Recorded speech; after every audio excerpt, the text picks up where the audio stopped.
This is my body, given for you.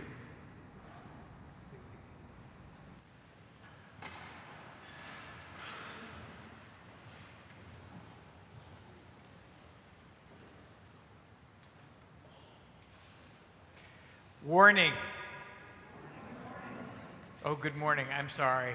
I said warning. Let me start that again. Your response, that's good. Good start. Warning, images in this article may be difficult for some readers.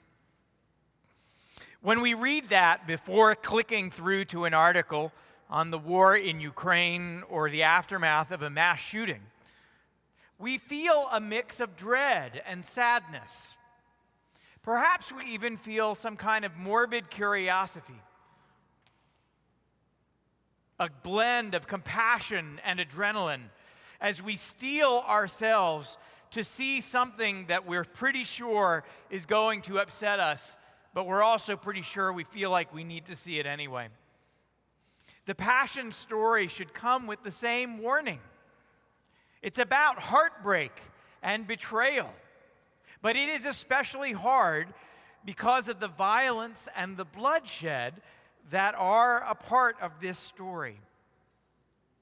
Now, some in our wider church, I've noticed this over the last few years, have expressed concern, understandably, that the more graphically we tell the story of the crucifixion, which is part of what happens today and throughout the week of Holy Week, but the more graphic we are in our description, the more we risk doing harm, the more we risk normalizing violence or even re-traumatizing those among us who have been victims of violence. Now, there is wisdom in that. And it is drawn from all that we know, all that we have learned about how violence really works. Violence tends to beget more violence, regardless of who is harming who, unless we find ways to intentionally and faithfully disrupt that cycle. Now, it helps me to realize that everything that Jesus does, especially in the passage, in the Passion today, does precisely that. Every word, every action, every prayer he prays in the story of the Passion disrupts and ultimately seeks to dismantle the perennial cycle of violence that it seems like the only thing that our world knows. The cycle that we as a people, as a nation, and as a world are stuck in. Now, we think of violence as an exercise of power. And we see it in the story here. The chief priests, the Roman state, the angry crowd, all of these must have been powerful enough to bring about Jesus' death, right? But perhaps that is exactly backwards. Perhaps when we see or experience violence, what we're really seeing is the absence of real power. And acting out in hopes of reclaiming or recreating a power that someone never had, or maybe the last remnants of something that they're trying desperately to hold on to. In the documentary Navalny, which was made about the Russian dissident a few years before he died in prison, Alexei Navalny survives an assassination attempt and then rallies back. That is the story of the film. And in the last minutes of the film, in a prophetic moment, Navalny looks at the camera. He's looking at us, and he says, "Listen, I've got something very obvious to tell you. You're not allowed to give up.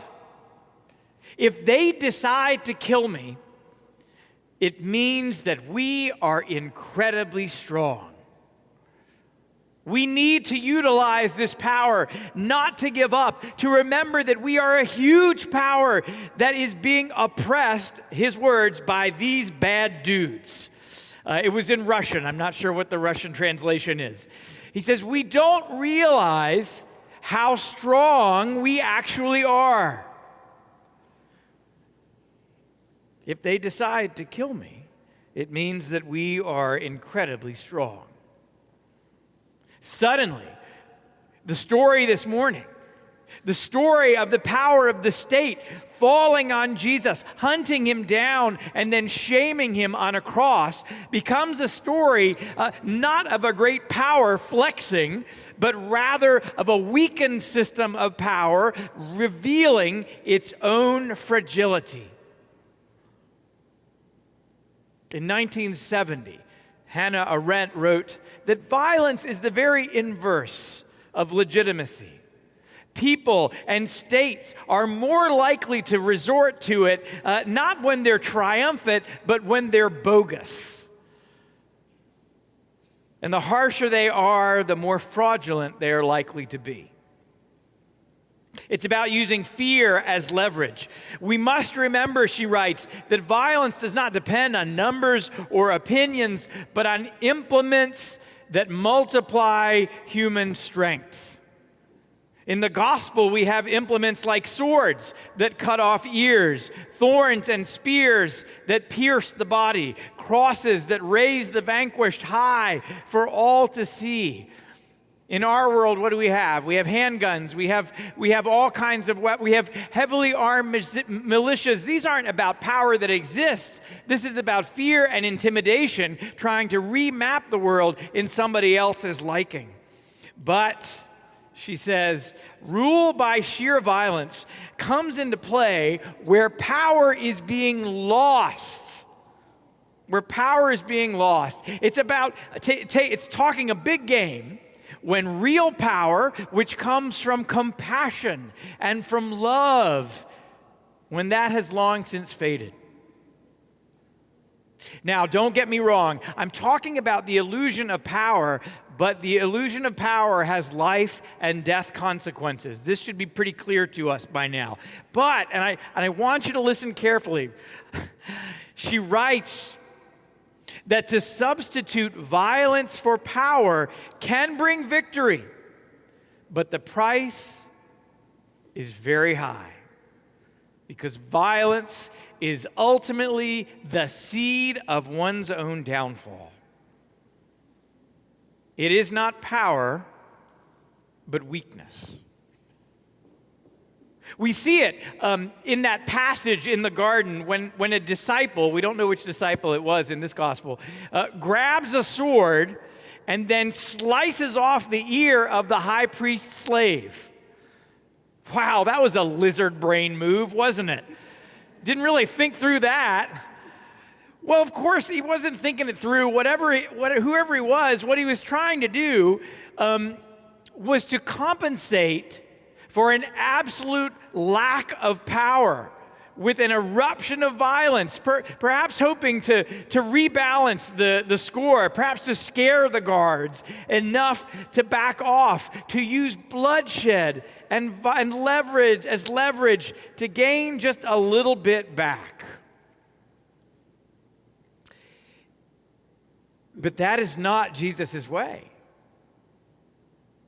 Jesus enters this high-stakes moment, and he brings healing. Placing his hand on the slave's ear and restoring it.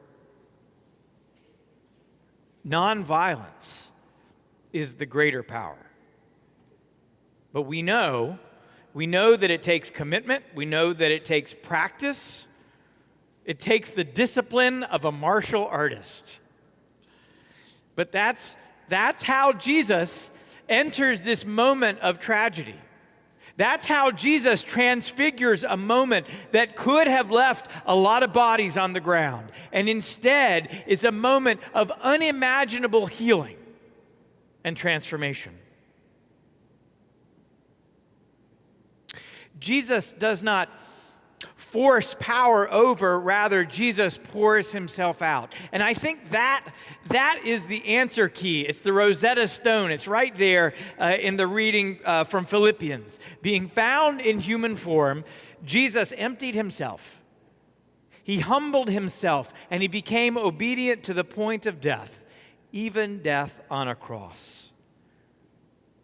Jesus pours himself out. This is my body given for you. And then finally, when he is dying, he has every moment to be angry or resentful or just overwhelmed by the grief of the moment of what has been forced on him and what he has given up. In this moment of greatest agony, he pours out the last of his spirit with a call to forgiveness. Father, forgive them. They do not know what they have done. Or rather, they do not know what strength really is. If they decide to kill me, Navalny says, it means that we are incredibly strong.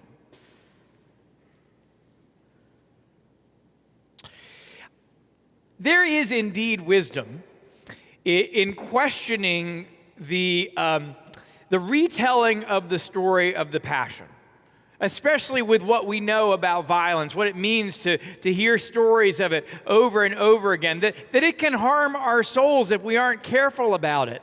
We have only barely begun to reckon with how cycles of violence shape our lives and keep us stuck in unholy patterns, whether as individuals or as a nation. We are stuck in these patterns and we need to get out of them. And maybe I'm getting older, but at this point, stories of violence, they're not exciting. They just make me sad because I know the pain that is behind it, and I know where it's going to lead. And I feel that sadness today. I can't help it. But to walk through the Passion and to hear what Jesus experiences, what his friends are losing in that moment, I feel it. I feel that sadness. But perhaps that sadness is very much the point. Not so that we can then overwhelm it with triumphalism or easy silver linings about the rough path to Easter. Rather, as long as violence is a way of this world, we know that we need to know that Christ is with us, that Christ suffers with us, and through his own suffering transfigures the violence that does so much harm in our world. As long as wars rage in Ukraine and Gaza and Israel, as long as women live with the fear of becoming victims, as long as queer folk fear for their safety, as long as parents must have the talk with their black sons, as long as teenagers shoot and kill one another in libraries and schools, as long as warlords and militias use intimidation and threats to gain that patina of power, as long as all of this is a reality for anyone in God's world, we know that we are profoundly in need of God's action in this world. And that action comes not through overcoming or overpowering or coercion, but rather through self-emptying, through suffering with us, through the compassion and the love that reveals violence for the sham that it is.